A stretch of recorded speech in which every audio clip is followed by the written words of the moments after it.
Oh, this is a very exciting and a historic moment for us. जो हो रहा है, जो यात्रा शुरू हो रहा है, ये काफी साल से, कम से कम 5 साल से बंद था। लास्ट ईयर भारत और चीन के बीच स्थित ऐतिहासिक नाथुला दर्रा पूरे 6 लंबे सालों के सन्नाटे के बाद आज एक बार फिर खोल दिया गया है। समुद्र तल से करीब 14,000 फीट की बर्फीली ऊंचाइयों पर बसा सिक्किम का यह रास्ता, जहां बीते 6 सालों से सिर्फ और सिर्फ बर्फीली हवाएं और फौजियों के बूटों की खामोश आवाजें गूंजती थी, आज वहां फिर से व्यापार की रौनक लौट आई है। लेकिन आखिर 6 साल पहले ऐसा क्या हुआ था कि इस बेहद जरूरी रणनीतिक मार्ग पर ताला लगाना पड़ा? भारत के लिए ये रास्ता कितना अहम है और आज सीमांत व्यापारी सरकार से क्या मांग कर रहे हैं, आइए समझते हैं नाथुला दर्रा की बहाली की ये पूरी कहानी।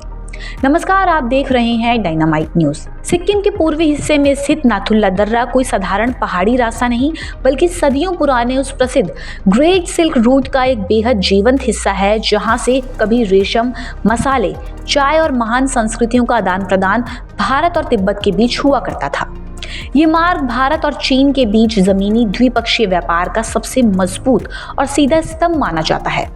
लेकिन इस प्राचीन दर्रे का इतिहास कड़वे और कड़े राजनीतिक अनुभवों से भरा रहा है। साल 1962 के भारत चीन युद्ध के बाद जब इस रास्ते को सील किया गया तो ये पूरे 44 सालों तक वीरान पड़ा रहा। फिर लंबे कूटनीतिक प्रयासों के बाद साल 2006 में द्विपक्षीय व्यापार के लिए इसे दोबारा खोला गया। सब कुछ ठीक चल रहा था कि साल 2020 में आई अचानक विनाशकारी कोविड-19 महामारी और उसके बाद सीमा पर उपजे गंभीर सैन्य तनाव के कारण इसे एक बार फिर 6 सालों के अनिश्चितकालीन अंधेरे में धकेल दिया गया, जहां केवल बर्फ की चादर और सैन्य चौकियां ही बची थी। पर आज 6 सालों के लंबे इंतजार के बाद जब सिक्किम की नो मैंस लैंड पर आयोजित एक भावुक समारोह में 38 भारतीय व्यापारियों को ऑफिशियल बॉर्डर पास सौंपे गए तो सिक्किम के सीमांत समुदाय के चेहरे पर खुशी खिल उठी।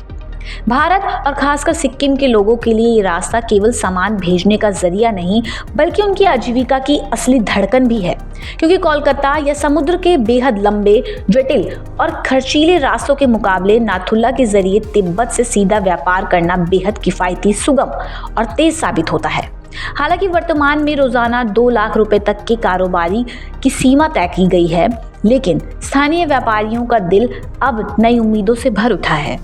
भारत चीन नाथुला व्यापारियों की सबसे प्रमुख मांग यही है कि कई दशक पुरानी व्यापारिक वस्तुओं की सूची का विस्तार किया जाए और उसमें आज के आधुनिक व्यावसायिक दौर के हिसाब से नए सामान भी जोड़े जाएं। बर्फ की सफेद चादर को चीरकर आज जब गाड़ियों का कारवां आगे बढ़ा तो उसने पूरी दुनिया को ये संदेश दिया कि सरहदें चाहे कितनी भी सख्त क्यों ना हो, जब व्यापार और जन सरोकार के रास्ते खुलते हैं तो बर्फीली वादियों में भी शांति, सहयोग और खुशहाली की गर्माहट लौट आती है।